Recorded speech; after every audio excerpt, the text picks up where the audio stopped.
o en algún órgano noble se llama fibrosis, sí, en anatomía patológica, pero en enfermedad no es fibrosis, sino tiene unos criterios para nombrarse como fibrosis. Ahora, todas aquellas enfermedades donde el parénquima pulmonar se fibrosa se llama enfermedad pulmonar intersticial, porque el cambio y el daño se ve a nivel de intersticio. Bien, comencemos. Bueno, ¿cuál es el concepto? La enfermedad pulmonar intersticial es un conjunto de enfermedades que se caracterizan por causar inflamación y cicatrización del parénquima pulmonar a nivel del intersticio, disminuyendo la elasticidad pulmonar y dificultando el intercambio de oxígeno. Ahí está el concepto de a qué enfermedades nosotros llamamos fibrosis, aquellas que producen cicatrización generalizada del parénquima pulmonar a nivel del intersticio. En cambio, las lesiones fibrocicatriciales que vemos nosotros son fibrosis, pero localizadas donde se dañó el parénquima, ¿ya? En cambio, en estos pacientes que sufren de EPI, o sea, enfermedad pulmonar intersticial, manifiestan fibrosis generalizada en todo el parénquima pulmonar, no en un solo sector donde se daña, ¿ya? Y esto a la vez va a dificultar el intercambio de oxígeno. Bien, debido a diversas presentaciones clínicas, es difícil de diagnosticar, necesitando para su diagnóstico fiable datos clínicos, laboratoriales, pruebas de función pulmonar, imagenología y anatomía patológica. O sea, ustedes para que den el diagnóstico de fibrosis, no es solamente con ver una radiografía y ver cicatrices y decir, ya esto es una fibrosis, sino también tiene que venir acompañado de clínica crónica, de tener estudios anatomopatológicos y de función pulmonar. Y es por eso que yo critico a algunos colegas, ven las lesiones cicatriciales y dicen, esta es fibrosis. Le haces una espirometría, te sale el patrón mixto sin respuesta al broncodilatador. Eso vendría a ser un EPOC. O también un patrón obstructivo sin respuesta al broncodilatador, que vendría a ser un EPOC. Pero dice ahí, no, pero está llenito de cicatrices. Pero esas cicatrices son ¿por qué? Tal vez el paciente tuvo tuberculosis antes, tuvo una neumonía, tal vez trabaja, qué sé yo, como soldador, inhala bastantes metales pesados y entonces produce lesiones de pulmón, pero no es una cicatrización generalizada y tampoco disminuye la elasticidad pulmonar, sino son cicatrices que se han formado por lesiones en el parénquima. Entonces ustedes necesitan esos datos para llegar al diagnóstico de algún tipo de fibrosis. Normalmente en la categoría de enfermedad pulmonar intersticial son 300 enfermedades que producen fibrosis pulmonar, por eso es muy difícil de diagnosticar. Se divide, ahora, ¿cómo hemos dividido para su estudio las enfermedades pulmonares intersticiales? En EPI de causa conocida y en EPI de causa desconocida, ¿ya? Aquí vemos una imagen, ¿no? Normalmente el alveolo, uno inhala algún tipo de agente que pueda dañar el alveolo y a la vez el intersticio. Estos agentes entran al intersticio, son fagocitados por los macrófagos y posteriormente estos van a producir inflamación, produciendo engrosamiento o cicatrización del intersticio, lo cual dificulta la oxigenación. Ahora, tenemos las dos divisiones, EPI de causa conocida y EPI de causa desconocida. Si hablamos de la EPI de causa conocida, van a ser de dos tipos: por exposición, o sea que ustedes están expuestos al causante de la EPI, y por alguna enfermedad sistémica que causa una fibrosis de pulmón. Si hablamos de exposición, estarían las ocupacionales, como decir asbestosis y silicosis. Antes los albañiles, los que trabajaban en la fábrica de teja Duralin, sufrían de asbestosis. ¿Por qué? Porque los asbestos estaban en la mayoría de los materiales de construcción, y como en estos lugares usaban el asbesto para fabricar estos materiales, estaban expuestos a inhalar los cristales de asbesto y producir asbestosis. Luego tenemos la silicosis, que es muy común en los mineros o también en aquellos que trabajan con bastantes metales, ¿ya? Otro de exposición son las relacionadas a algún tipo de tratamiento. Por ejemplo, puede haber fibrosis pulmonar posterior a la radiación. Por ejemplo, si ustedes tienen, qué sé yo, un cáncer en algún órgano que metastiza pulmón o tienen un cáncer pulmonar, a veces hacen radioterapia. Antes la radioterapia era general. Por ejemplo, si vos tenías tu nódulo aquí en el ápice pulmonar derecho, te mandaban al radiólogo y te disparaban toda la radiación a todo el tórax. Eso causa quemaduras y esas quemaduras producían inflamación, fibrosis generalizada del pulmón y por ende una fibrosis. Pero ahora la radioterapia, ya hay muy pocos casos de eso, ahora es más localizada. Incluso utilizan, he visto acá hay un centro de radiología en Santa Cruz de manera particular, que te hacen la radioterapia localizada y te la hacen a 360 grados. Te ponen en una cama de tomógrafo, te amarran y te hacen aquí y después te dan la vuelta como en un sartén y te irradian por atrás y solamente irradian el nódulo que quieren destruir. O sea, es más localizado. Ya ven como antes que agarraban y te metían el perito y te llenaban de radiación todo el cuerpo. Ahora solo es localizado. Metotrexate. El metotrexate es un medicamento que se utiliza para enfermedades autoinmunes como inmunomodulador. Por ejemplo, lupus eritematoso sistémico, artritis reumatoidea, esclerodermia. Pero cuando ustedes lo usan el metotrexate de manera crónica, no en todos los pacientes, se dice que un porcentaje de 20 a 40% puede producir fibrosis pulmonar. Por eso es que ustedes cuando vean un paciente tosiendo y le preguntan, ¿tienen antecedentes, qué sé yo, lupus, artritis? Le preguntan, ¿usted toma metotrexate, señor o señora? Sí, tomo para mi artritis. Entonces, ¿cuánto tiempo?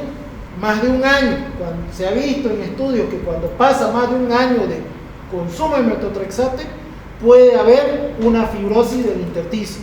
Entonces, ¿qué tienen que hacer ustedes para confirmar? Una espirometría forzada. Y le pregunta también los antecedentes. ¿Usted, señora, tosía antes de que le den metotrexate? No. ¿Le faltaba el aire? No.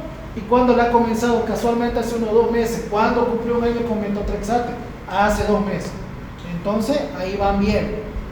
Y hacen una tomografía, van el patrón intersticial, hay disminución hay patrón obstructivo o restrictivo, en la espirometría, confirmado que es por metotrexate, entonces agarran y hacen lo siguiente: referir a reumatólogo, por favor, paciente con fibrosis por metotrexate, considerar cambiar medicación, se le cambia, ¿ya? O a veces por riesgo-beneficio no conviene cambiarlo y se le explica al paciente, muy bien, va a usar estos medicamentos, lastimosamente el metotrexate es necesario porque los otros medicamentos no se pueden usar con usted, va a vivir con esto y va a empeorar. Eso lastimosamente ha pasado así. Amiodarona es otro medicamento que no sé, hay muchos médicos que les gusta usar amiodarona, es un buen antiarrítmico, pero ahora con las nuevas actualizaciones la amiodarona solamente tiene uso de manera crónica en algunos tipos de arritmias, en otros ya se utilizan los betabloqueantes o otro tipo de antiarrítmicos, ¿ya? Pero la amiodarona en uso crónico también puede producir fibrosis pulmonar. Nitrofurantoína, por ejemplo, aquellas mujeres multíparas que tienen infecciones urinarias a repetición, a veces le dan nitrofurantoína. ¿Por qué? Porque ya de tantas infecciones urinarias ya son resistentes a ciprofloxacina, a cotrimoxazol, entonces hay que darle otro tipo de medicamento y a veces usan nitrofurantoína, pero también produce fibrosis. Y la quimioterapia, una de las razones, todo paciente con cáncer que tengan ustedes, esté tosiendo, pregúntenle, ¿ha hecho radio o quimioterapia? Si ha hecho cualquiera de las dos, más que seguro que ya tiene una fibrosis pulmonar en ese caso, ¿ya?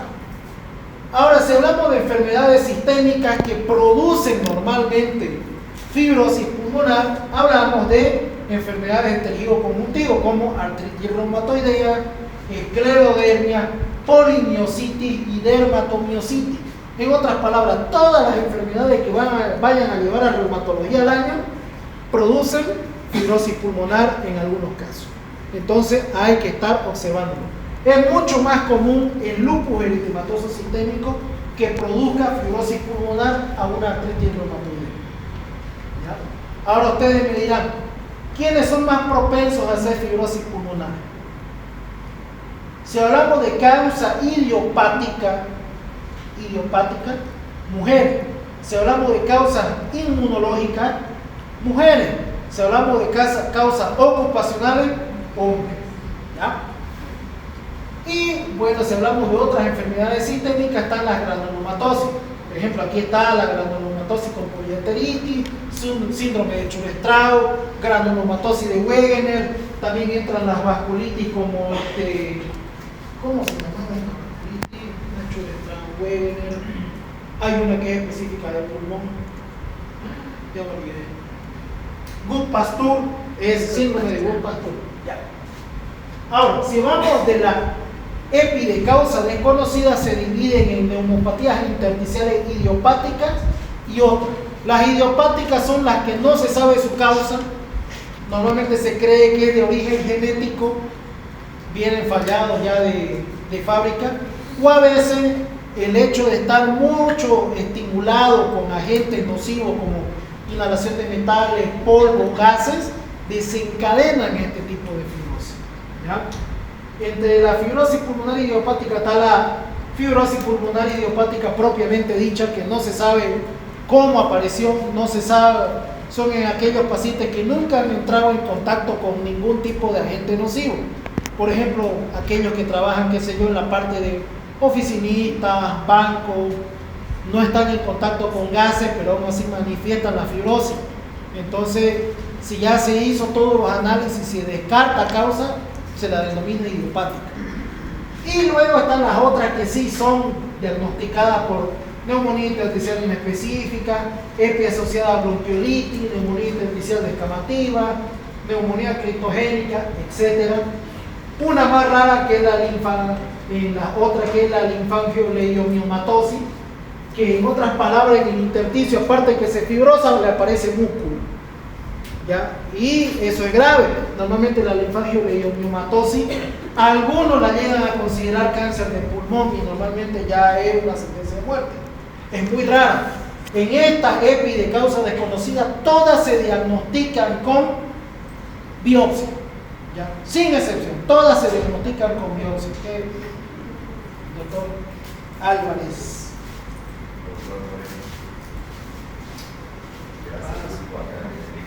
Salude. Y esto, régimen militar, no, gran doctor.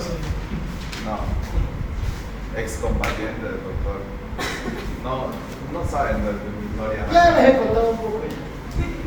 No, la verdad que eran otras épocas.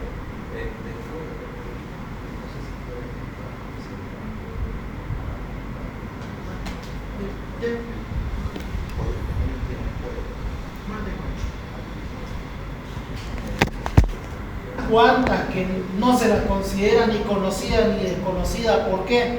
Porque se sabe, pero no se sabe por qué se sabe por qué se origina, pero no se sabe cómo tratarlo. En estos casos son la sarcoidosis, la neumonía por hipersensibilidad. Normalmente esta es la característica de los alérgicos, la neumonía por hipersensibilidad. Ya en eso se ven en casos raros. Hay uno que se llama el síndrome de hiperinmunoglobulina E. Son aquellos que hacen alergia, son atópicos, pero hacen mucha secreción de inmunoglobulina E. Esto es el hecho de respirar aire, les provoca broncoespasmo. Y bueno, tengo entendido que les llegó un caso hace unos 2 meses allá a la Caja Nacional al Obrero, me comentó el doctor Arce Hijo, que es neumólogo y neurólogo, y le llegó un paciente con este tipo de neumonitis por hipersensibilidad. Era un síndrome de hiper-IgE, y normalmente este paciente, lo normal de IgE, lo máximo es hasta 200, este paciente tenía 15.000 de IgE, ¿ya? Y el hecho de respirar, muy mal. ¿Ya? Entonces, muy difícil. Bueno, entonces, esta es la clasificación. Bien, fisiopatología, ¿qué pasa? Normalmente hay un desencadenante, puede ser la polución, inhalación de metales pesados, gases, estos van a producir irritación y lesión del endotelio. Cuando se lesiona cualquier tipo de célula, se activa la cascada de inflamación. Normalmente los primeros en venir son los macrófagos, los neutrófilos y los eosinófilos, ¿ya? Entonces, estos van a liberar un montón de mediadores inflamatorios, como ser el factor de necrosis tumoral alfa y beta, y los que producen la producción de más de plaquetas, fibroblastos y atracción de más neutrófilos y macrófagos a la zona de infección, de inflamación. Esto va a producir una inflamación crónica y una remodelación del intestino, que va a producir una proliferación de fibroblastos.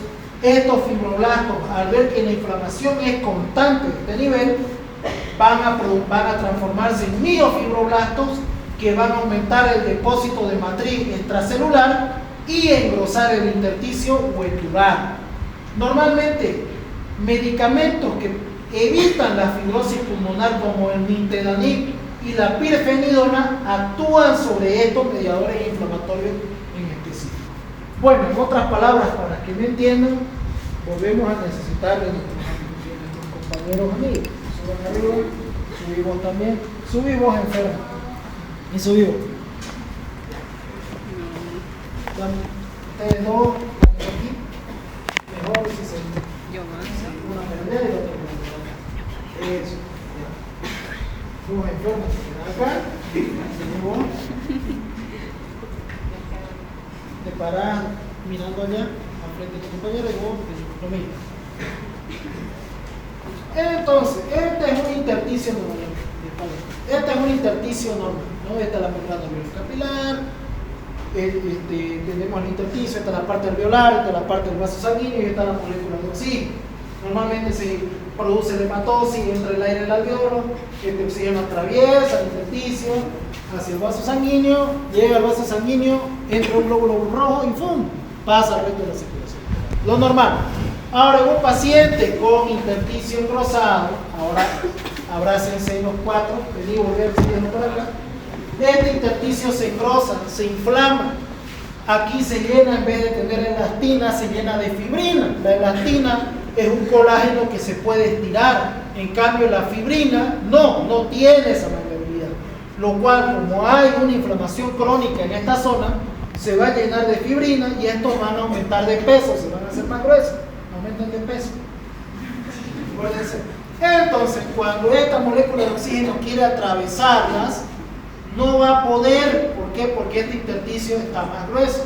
Entonces, esto es lo que va a desencadenar en el paciente la disnea, ya, porque pierde la elasticidad del intersticio. Como el intersticio se fibrosa, todo el parénquima pulmonar pierde su elasticidad y entonces el paciente, para meter aire, tiene que aumentar la presión de oxígeno. En otras palabras, el paciente va a empezar a respirar con más fuerza, a usar musculatura accesoria. Eso va a hacer que el paciente pierda peso porque gasta más energía para respirar. Y este oxígeno aumenta la presión de oxígeno y con más fuerza va a intentar atravesar y hasta que lo atravesar. Ya, pero no me empuje. Para que nunca te olvides. Ya, tomen así. Entonces, como el paciente empieza a meter aire con más fuerza, el oxígeno puede atravesar el intersticio. Pero, ojo, esta inflamación es crónica. Con el pasar de los años se va a seguir engrosando el intersticio, va a seguir haciéndose más impermeable y por ende el oxígeno va a llegar a un momento que no va a poder atravesar. ¿Ya? Entonces, esa es la fibrosis pulmonar. En cambio, la fibrosis que ocurre en aquellos pacientes que han tenido neumonía de repetición, tuberculosis, solo es localizada, solo es en esa área.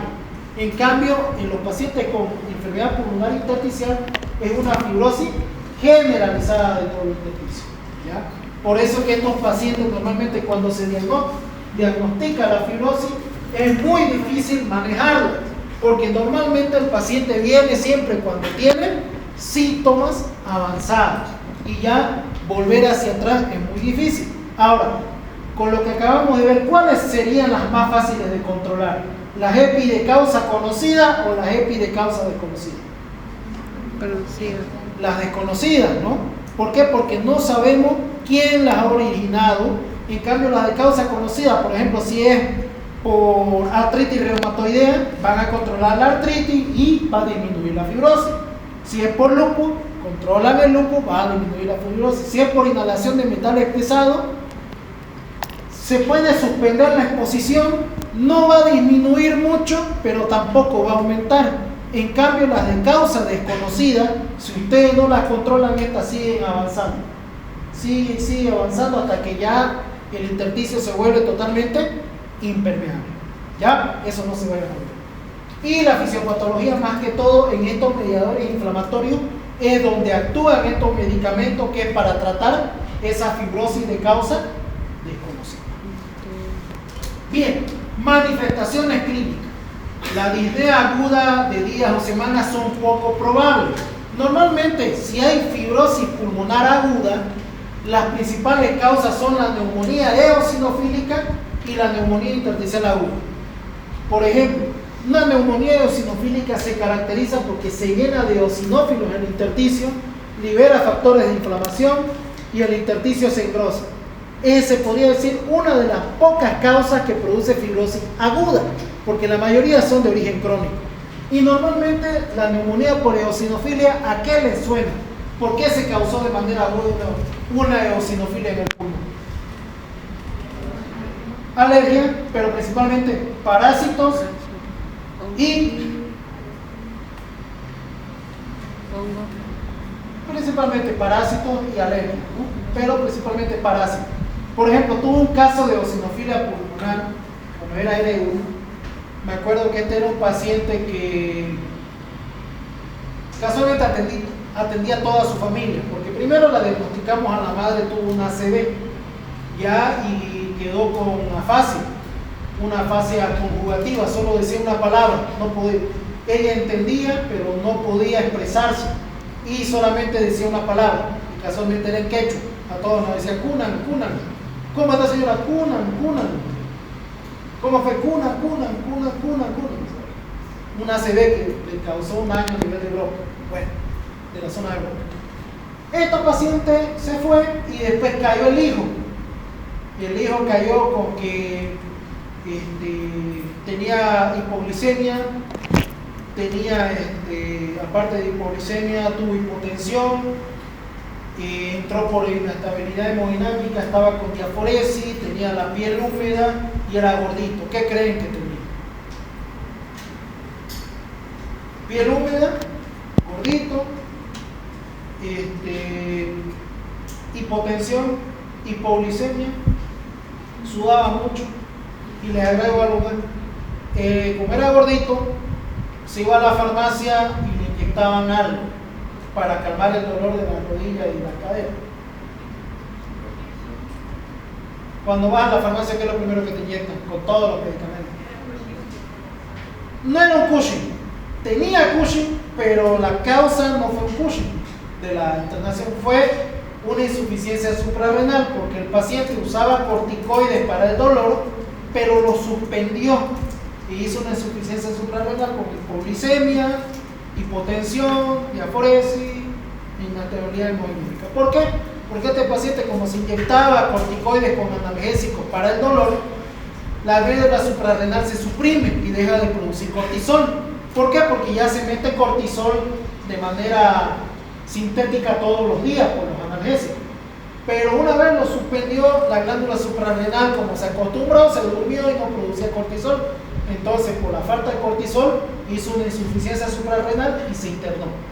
Este paciente, una vez que le diagnosticamos el Cushing y la insuficiencia suprarrenal, se fue con fludrocortisona, que es el tratamiento, que es un corticoide de vía oral para reemplazar el cortisol hasta que otra vez la médula suprarrenal la vuelva a producir.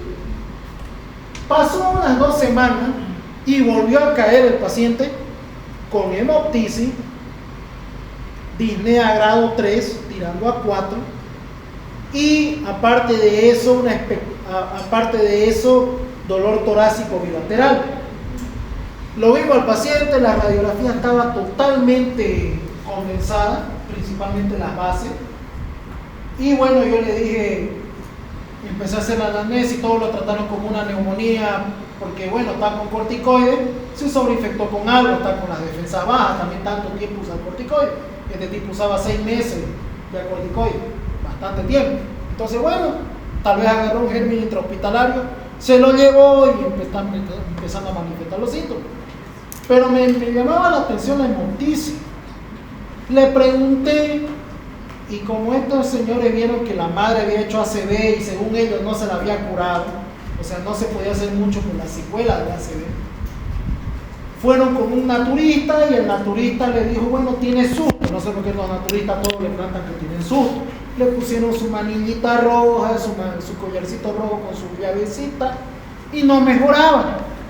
Y no mejoraba. ¿Por qué? Porque él sentía que andaba decaído por el efecto de la falta de cortisol.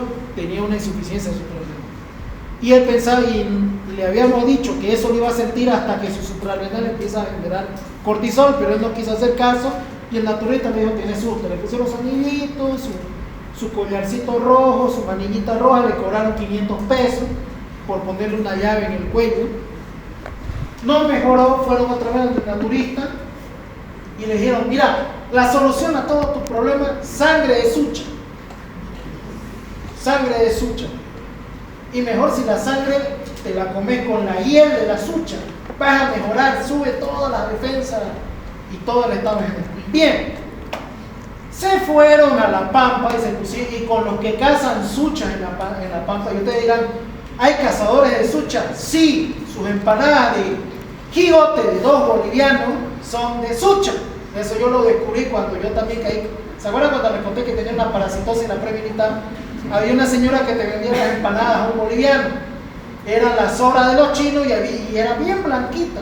Y después cuando le preguntó a alguien por ahí, que casualmente tenía un camarada que decía que tenía una tía que hacía empanadas de carne, de pollo, estas de pollo que cuestan 2 bolivianos, 1 peso, me dijo, ¿no? ¿Son de las sobras de los chinos o se van a la pampa a cazar sucha? Entonces, ya saben, si comen empanadas, la mayoría son de sucha. Ya les acabo de arreglar su infancia. Bien. Y de las horas de los chinos. Porque eso de los chinos yo lo descubrí cuando mi hermano fue a comprarle sobra para el perro al chino. Y el chino, ¿tiene sobra? ¿Pa pelo o pa empanada? Y me dijo, pa perro. Ya, pa pelo. Hablan así, no sé. Son inexpresivangos. Ya, cuando me dijo mi hermano, puta, pa empanada, entonces es verdad. Ya. Bien, entonces ¿qué hicieron? Fueron a cazar, se fueron con los cazasucha, un suchita de él. Como la carne del sucha, la cara es negra, pero la piel, la cara es negra, pero la carne es blanca, dijeron, bueno, nos las haremos en empanada de jigote la carne y la sangre le sacamos. Entonces ese latino tan y bien estaba caliente, le tiró un shock de sangre de sucha. Y como le dijo que coma su hiel donde tienen la hiel, o como nosotros diríamos los jugos gástricos, en el buche. Pero ustedes saben que el buche de las aves, cuando consumen el alimento, tarda un buen tiempo en digerir para recién pasar al estómago. Entonces, como estos animalitos comen en carne en descomposición, imagínense la cantidad de parásitos que siguen vivos dentro del buchecito. Y como lo habían cazado sin siquiera que el pobre pajarito haga digestión, ese buche estaba con carne vivita, a medio digerir, con parásitos, y se comió el buche.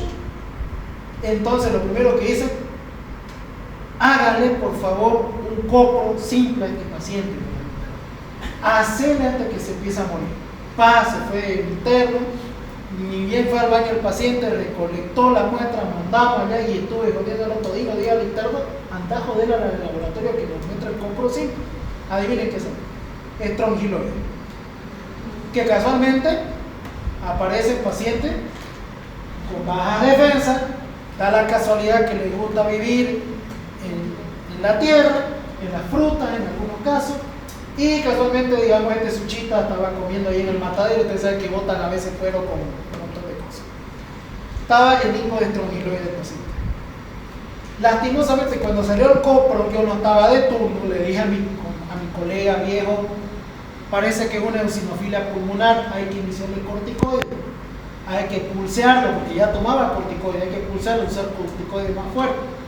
Ya le voy a comunicar. Llegó a terapia y en terapia, como a veces tiene sus aires de grandeza y vos sos un R1 de primer año, no le creyeron a mi colega, lo pasaron a terapia y esperaron a que llegue el único terapista del Salón de Dios, que es el doctor Arce. El doctor Arce dio la placa, vio mi historia clínica. Esto es una eosinofilia pulmonar. Ya el paciente estaba en tubo, estaba con una PAFI de 90. Fue en cuestión de horas que se descompuso el paciente. Ya cuando el doctor Arce indicó el pulso, ya no había más que hacer, ya no había paciente, no reaccionó el cuerpo al corticoide y no, se murió, falleció. Era la única eosinofilia pulmonar que yo he visto y que me acuerdo que el doctor Arce, vos lo viste, le dije, sí, ahí está la historia, usted la averiguó, doctor, y hizo más indagaciones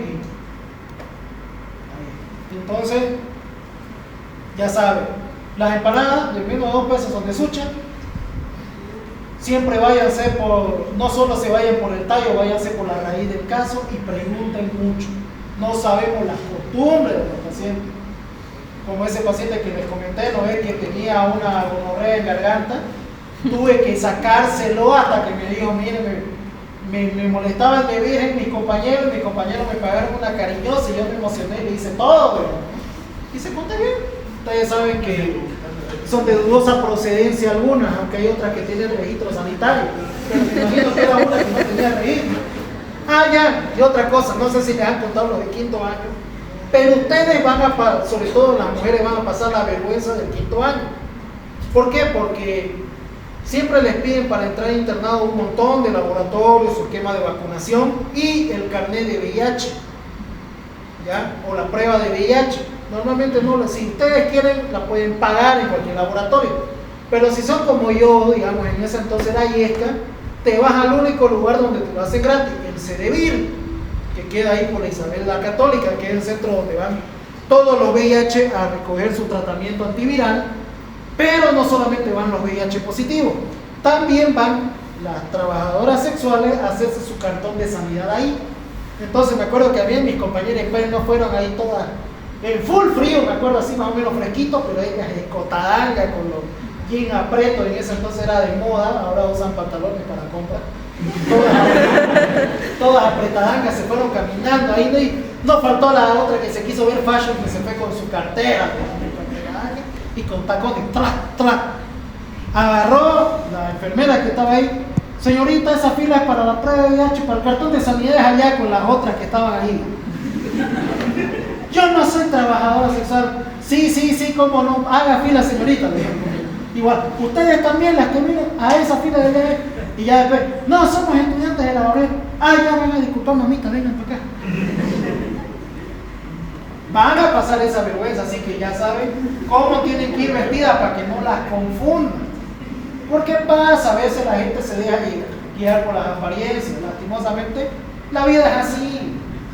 Hasta yo me dejaba guiar por las apariencias.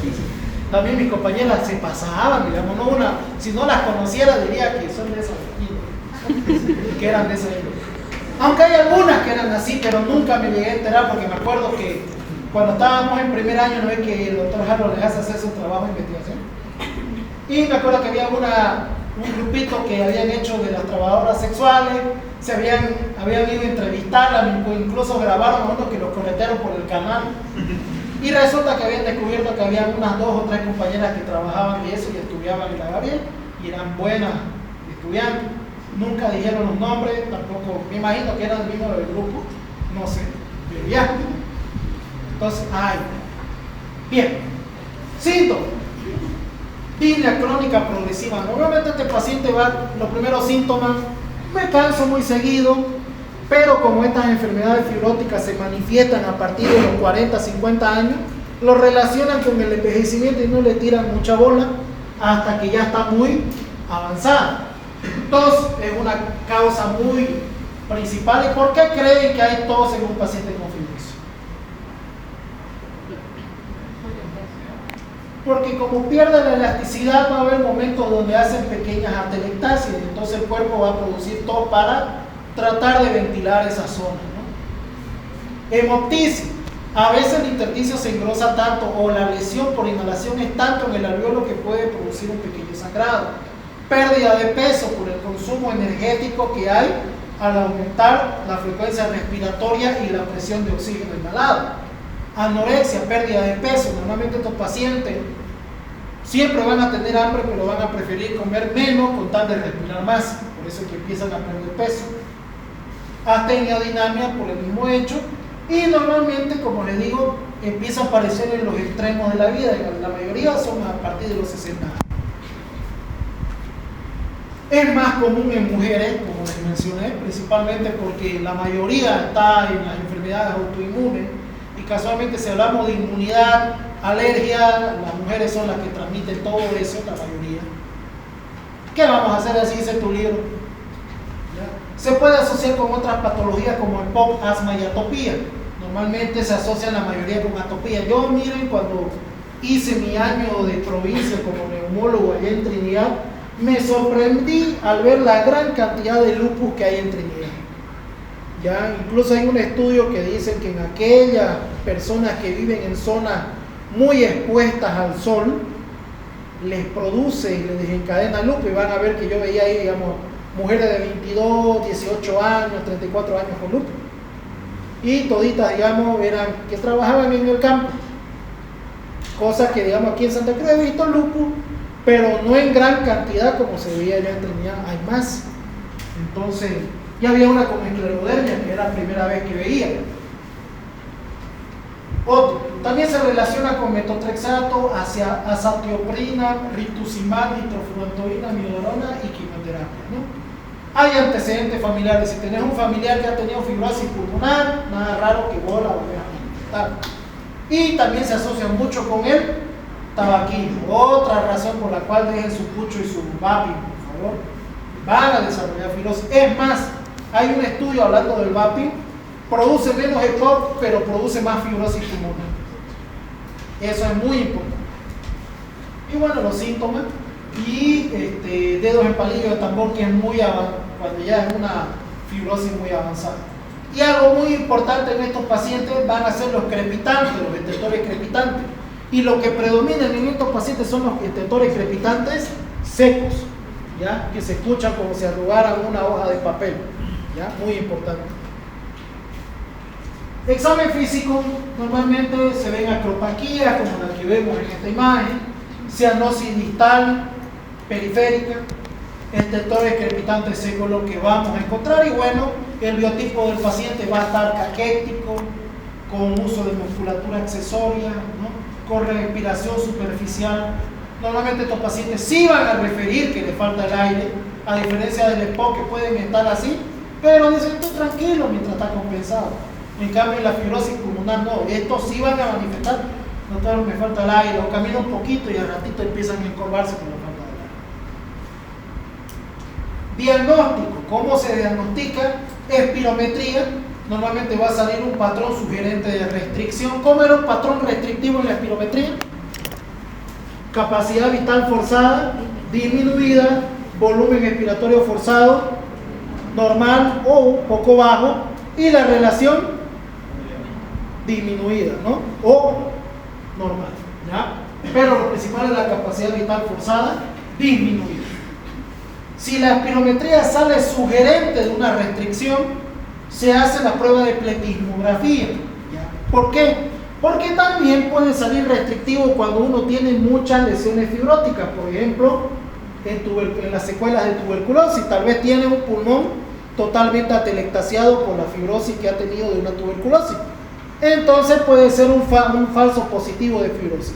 Para confirmar la fibrosis se usa la pletismografía, ¿ya? La pletismografía es como la espirometría, pero se hace en esto. Se lo sienta al paciente en una cabinita y se le da la turbina en la boca.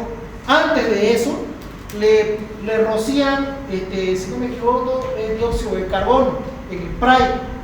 Y después lo hacen soplar dentro de esa cabina y es como hacer una espirometría. Este aparato, la pletismografía, a diferencia de la espirometría que te valora todos los volúmenes, la pletismografía te valora un volumen que la espirometría no hace, que es el volumen residual. Si el volumen residual está aumentado en la pletismografía, es una fibrosis pulmonar, ¿ya? Entonces la espirometría te mide todos los volúmenes menos el volumen residual. Si vos querés ver el volumen residual, pletismo. Luego, radiografía de tórax. ¿Qué patrón van a creer que va a tener este paciente con fibrosis pulmonar? Un patrón intersticial. ¿De qué tipo? Comúnmente es de tipo reticular. Aunque va a haber algunas, como hemos mencionado aquí, que pueden ser micronodulares. ¿Ya? Puede ser la neumoconiosis, la granulomatosis de Wegener, el síndrome de Church-Strauss, van a ser micronodulares. Pero el resto de otras fibrosis pulmonares va a ser un patrón intersticial de tipo reticular. ¿Qué más? La TAC de tórax, que normalmente cuando está avanzado da lo que se llama la imagen en panal de abejas, sobre todo en las bases pulmonares. El mayor confirmatorio de qué tipo de fibrosis es a través de la biopsia pulmonar. La pueden hacer a través de la broncoscopía, que es lo más recomendable. ¿Por qué? Porque como este paciente va a estar ya con la fibrosis instaurada, va a estar disneico, los volúmenes respiratorios pueden ser bajos y la saturación es muy baja. Si ustedes lo meten a quirófano a este paciente, es muy posible que salga a tubo, intubado, y capaz que no salga del tubo. Es muy peligroso meterlos a quirófano. Entonces la forma de toma de biopsia la mejor es la no invasiva, a través de punción pulmonar. Le hacen con aguja fina y sacan pedacitos del pulmón. Lo malo es que si tiene ya imágenes en panal de abeja o mucho enfisema, puede causar neumotórax. En ese caso se hace a través de broncoscopía. Se puede utilizar, si hablamos de la flexible, una aguja especial que se llama la biopsia transbronquial. Pinchan, perforan un bronquio y sacan un pedacito. También puede producir neumotórax, pero en menos proporción que una punción fina extratorácica. Y la otra opción es usar a través de broncoscopio rígido y sacar un pedazo con una pinza. Es mucho más complicado, pero también es más seguro que una cirugía abierta. Y bueno, si sospechan de alguna fibrosis pulmonar por alguna enfermedad autoinmune, piden marcadores inmunológicos. Por ejemplo, anti-CCP, que esta te ve si es artritis reumatoidea que está en pulmón, ANCA, si no es una vasculitis como Church-Strauss, Wegener o Pasteur, factor reumatoideo para ver artritis reumatoidea, ANA, que es para ver lupus, etc. Van a estar elevados. Si ven esos patrones, diagnostican, ¿no? Vemos imágenes acá, por ejemplo. Vemos dos radiografías. Miren, este es un patrón intersticial de tipo reticular, ¿no? Donde el intersticio está engrosado. Y esta es la misma paciente. Lo único que si se dan cuenta, el patrón reticular de estar solamente en el lado izquierdo aumentó al lado derecho. En mayor proporción, esta fue una paciente que lastimosamente falleció el año pasado, más o menos en el mes de enero. Pero esta paciente yo me la topé en el 2022, en noviembre del 2022. Esta paciente enfermó de COVID, ¿ya? Se la trató del COVID, quedó con algunas lesiones en base y lastimosamente, se la trató bien, se fue de alta, pero a los 2 meses, ya más o menos en febrero del 2023, me decía: doctor, me canso mucho y estoy tosiendo mucho. Yo la atribuía a la secuela del COVID. ¿Por qué? Porque quedó con lesiones. Le hicimos una espirometría y sorprendentemente la espirometría solo me salió un patrón obstructivo leve. La traté como un asma porque tenía prueba bronquiolateral positiva. La tratamos como un asma, estuvo bien unos 3 meses más, ya más o menos en mayo, en junio, cuando yo estaba ya de docente de infecto acá. Volvió la paciente y decía: mire doctor, me canso más. Le volví a hacer la espirometría forzada porque me llamó la atención de que la paciente no recuperaba y para cómo era muy quejumbrosa y me decía que no había usado su spray 3 meses. Entonces yo atribuí, dejó el medicamento y se puso mal. Pero lo volvió a usar y no mejoraba. La mandé a espirometría y me llamó la atención de esta paciente de que, aparte que la radiografía estaba así, yo la atribuía a secuela de COVID.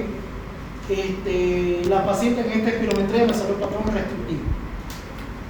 Yo dije: ¿qué está pasando acá? Se está fibrosando lo que ya está fibrosado.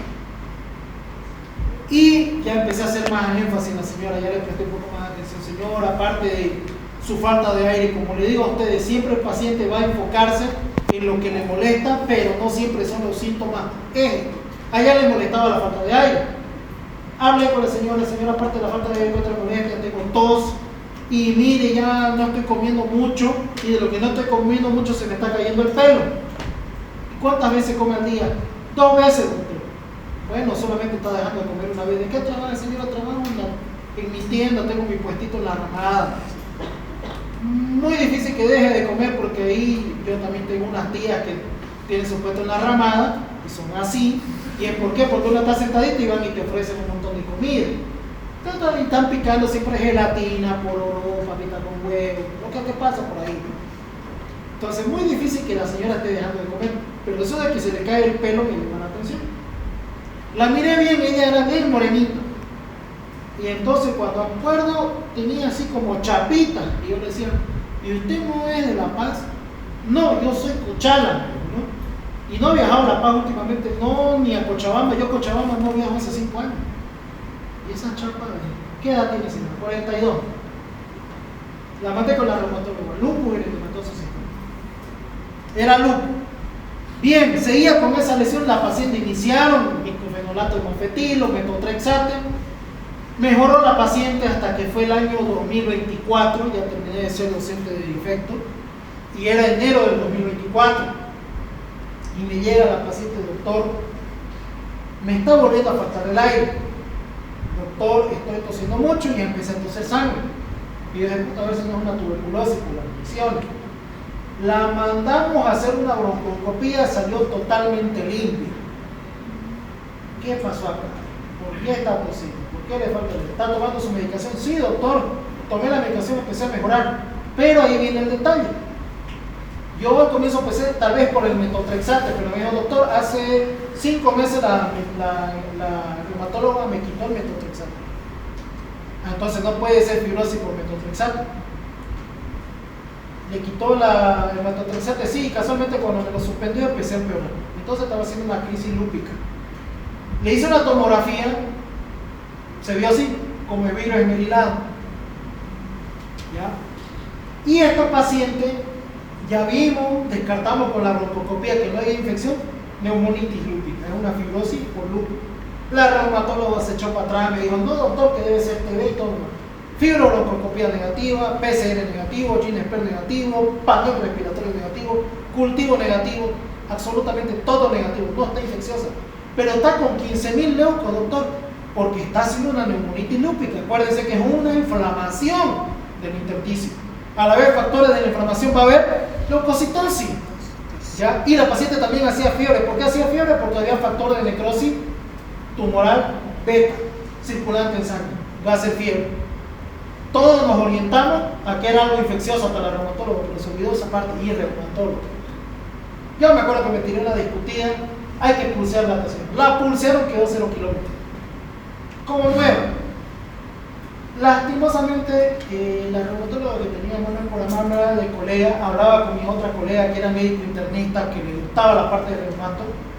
Cada vez que la mejoraba le suspendía el metotrexate o le bajaba la dosis del micofenolato y la dejaba solamente con prednisona y con hidroxicloroquina, solo con prednisona y hidroxicloroquina. Y le decíamos, le sugeríamos, mantenga micofenolato, pero es que me la va a deprimir más, pero es que esta paciente tiene neumonitis lúpica. Cada vez va a hacer eso, cada vez hacía crisis, hasta que una de esas hizo crisis y ya no la pudieron controlar con crisis. En esos casos es bastante jodido, a veces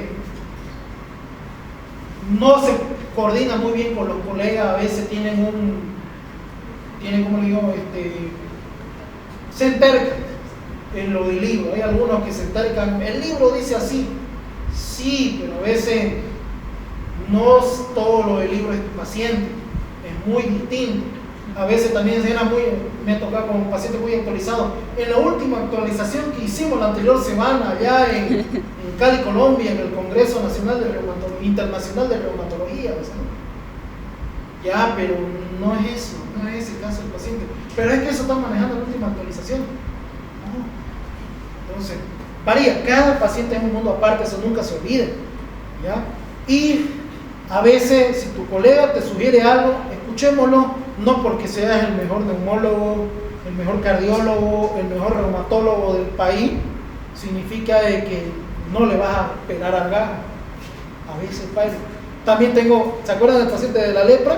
Ese lo vio el mejor reumatólogo de Bolivia y no le diagnosticó la lepra, lo manejó con una vasculitis, casi se lo muere.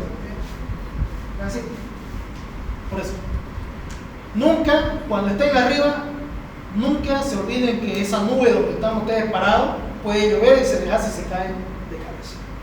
Así que siempre acuérdense ustedes que así como están arriba hay cosas que no pueden ver o que otros las ven mejor y ustedes no las están viendo.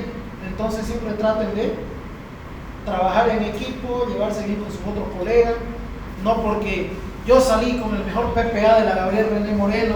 Yo tengo una compañera que era mejor PPA de la Gabriel René Moreno, trabaja en una posta con 3 hijos. Y ella decía que iba a ser un neurocirujano. Ni siquiera lo intentó el examen. ¿Por qué? Porque se enamoró, tuvo su hijo y ahí la tiene. Y ya no pudo hacer el examen. ¿Ya? La vida gira. Yo tenía a mi compañero que se podría decir era un digno. Era digno. De 2 años antes que mí, y terminó siendo mi jefe en un hospital y con especialidad, mejor pagado que yo. Más bien que yo siempre me llevé bien con el Dino, que me tiende la mano, me tendía la mano, porque los otros me querían hacer votar por mi carácter de miércoles que tengo. ¿Por qué? Porque a mí me gustan las cosas correctas. Y hay otros que lastimosamente aquí en nuestro país, si vos no sos medio corrupto, no vivís bien o no vivís como querés. Entonces, no, yo soy en esa parte muy honesto. No sé si es por la educación que me dieron en mi casa, por la educación que fui adquiriendo tanto en mi colegio como en la iglesia, o por último, la educación, el hecho de trabajar con pacientes pobres desde mi internado hasta mi residencia. Como que yo digo, ¿no? Aprendí a valorar los 5 pesos que paga el paciente para que vaya y le vendas un buen losartán, digamos. Y a veces la de farmacia por lucrar, por no decirle, vaya con el doctor tanto, agarran, ya le vendo diclofenac con dexametasona para su dolor de rodilla y así la están pinchando con tal ella gana. Pero le producen el Cushing que le comenté de hace rato. No hay que ser así, no hay que ser mercantilista.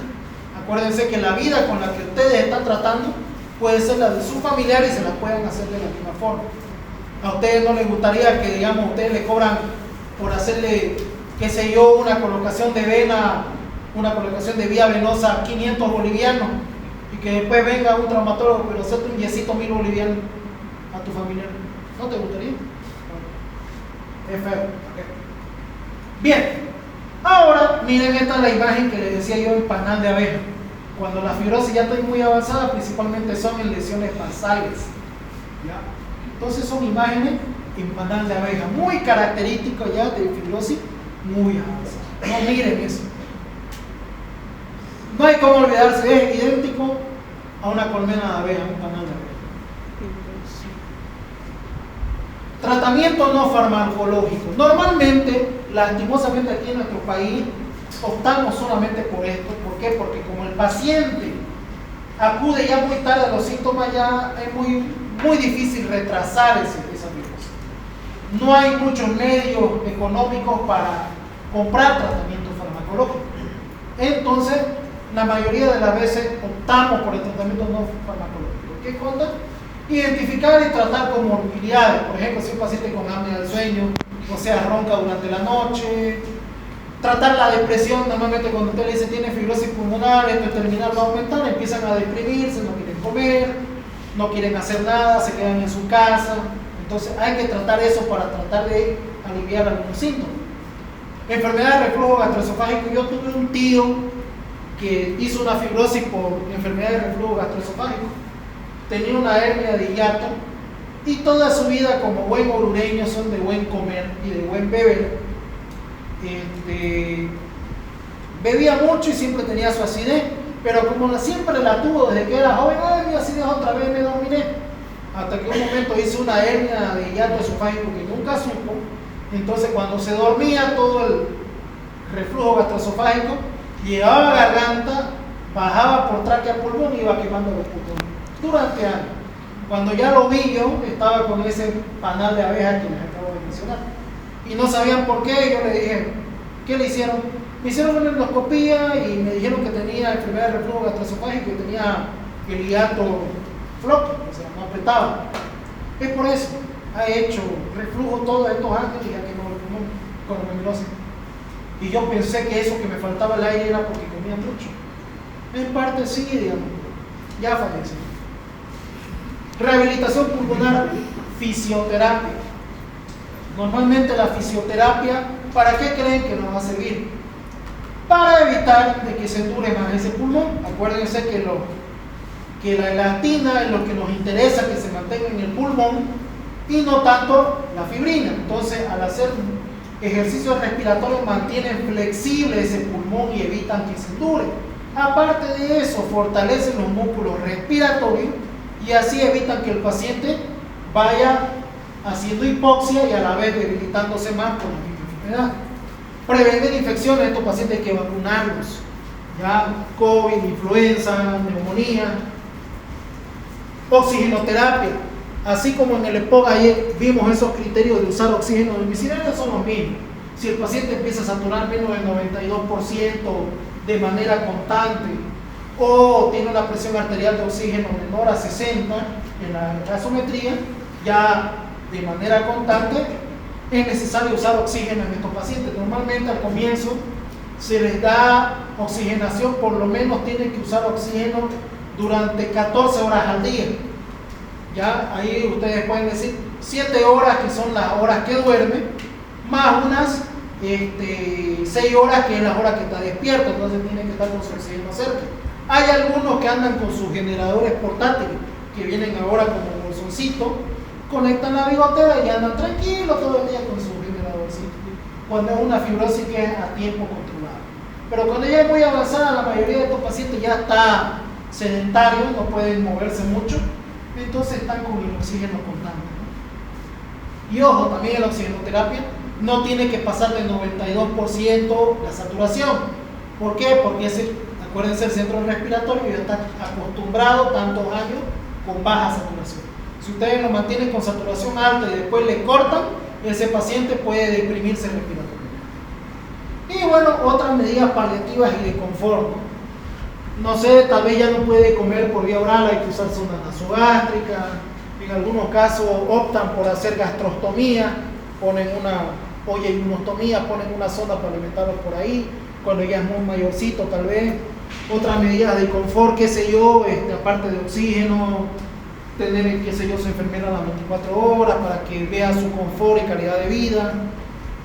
Eso, que esté rodeado de la familia, ¿no? Ahora, terapia farmacológica, corticoides, muy importante, ¿no? Porque el corticoide, al ser estabilizante de membrana, disminuye la inflamación, corta un poco la cadena inflamatoria y va a mejorar los síntomas. Pero los corticoides están indicados más que todo para cuando el paciente hace una crisis, por ejemplo en el caso de la paciente lúpica o algún paciente que está haciendo como una fibrosis idiopática y entra en emergencia, le ponen una manita de corticoide y puede ser que disminuya la inflamación y mejore un poco la saturación. Ojo que los corticoides no son para tratamiento prolongado, a menos que tenga alguna patología reumatológica de base, como el lupus, la artritis reumatoide. Inmunomoduladores, micofenolato hemofetilo, azatioprina, ciclofosfamida, rituximab, ¿ya?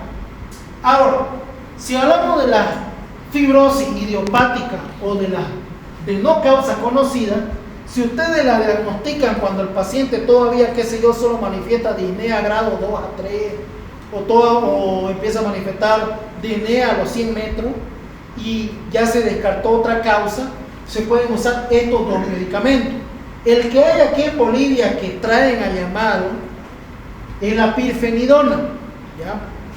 La pirfenidona actúa, como vimos en la diapositiva, sobre el factor de necrosis tumoral alfa y sobre el factor de necrosis tumoral beta.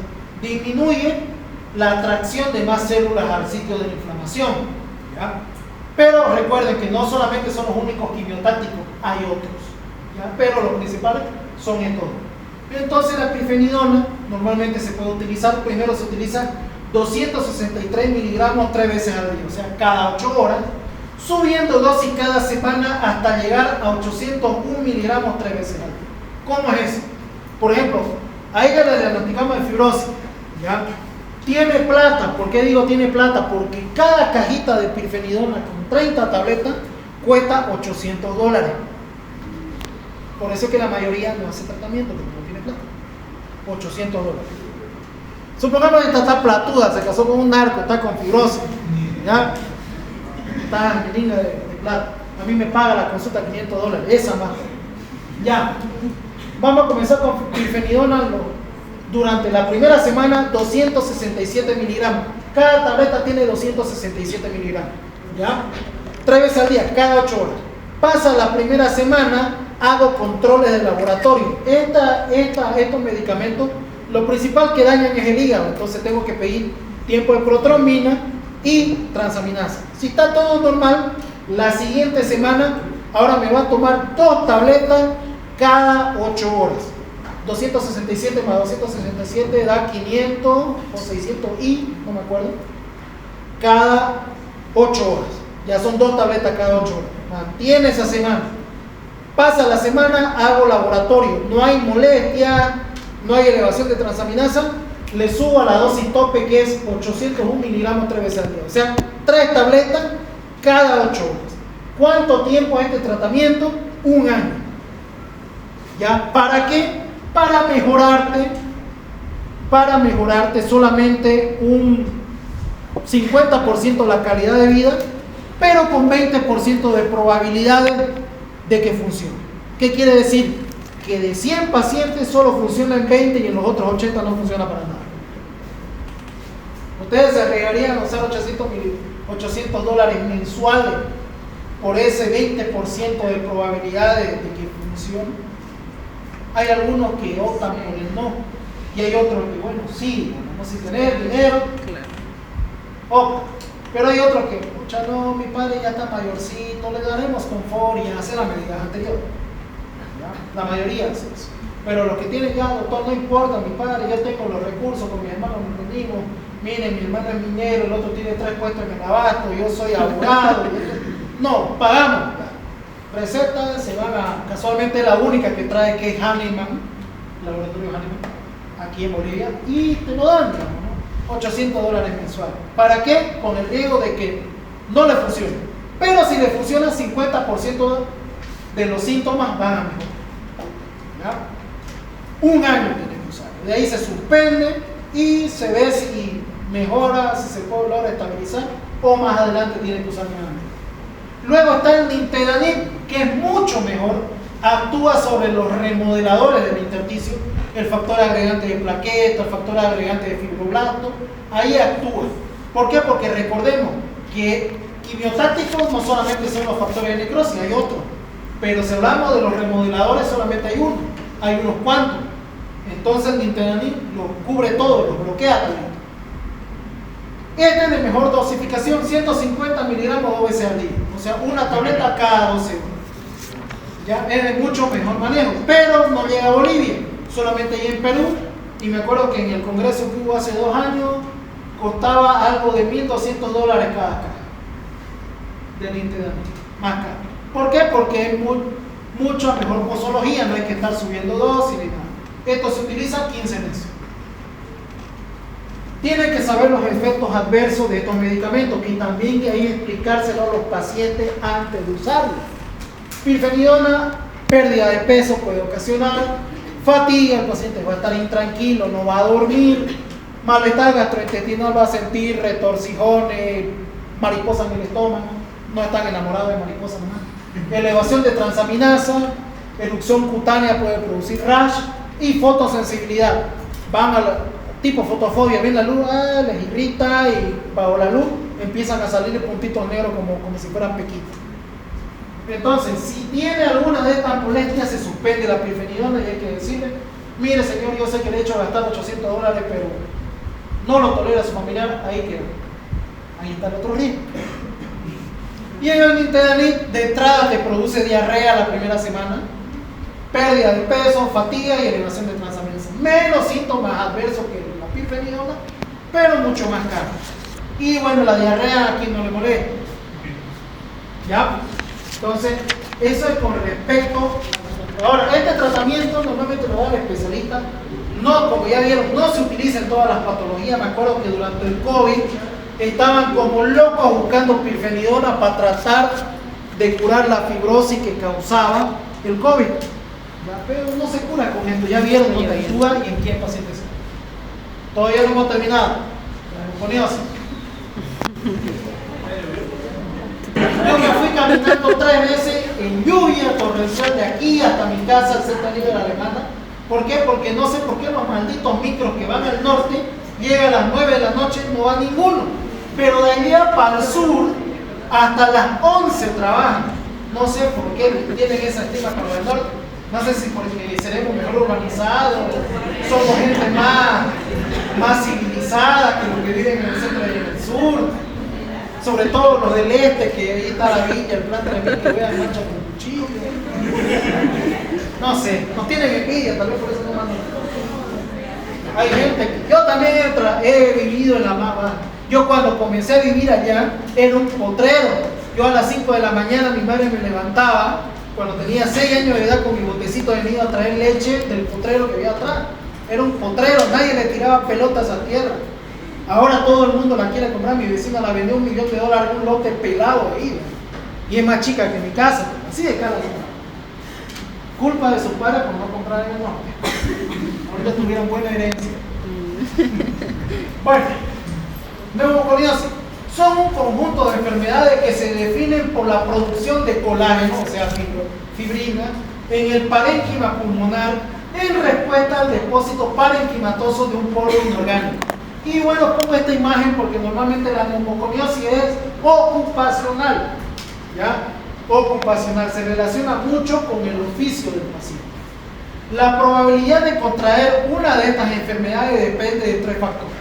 La magnitud de la exposición. No es lo mismo que vos vivas al lado de una mina o de un aserradero a que vos trabajes en la mina y en el aserradero.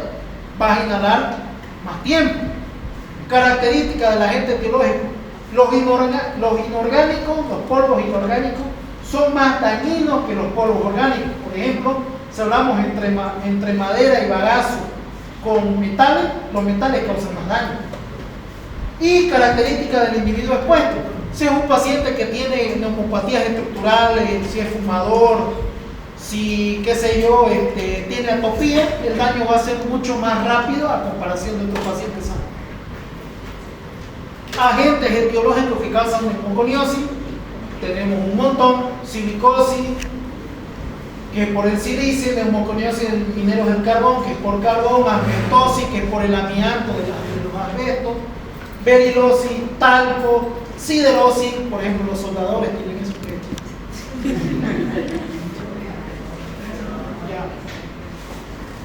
etcétera, ¿no?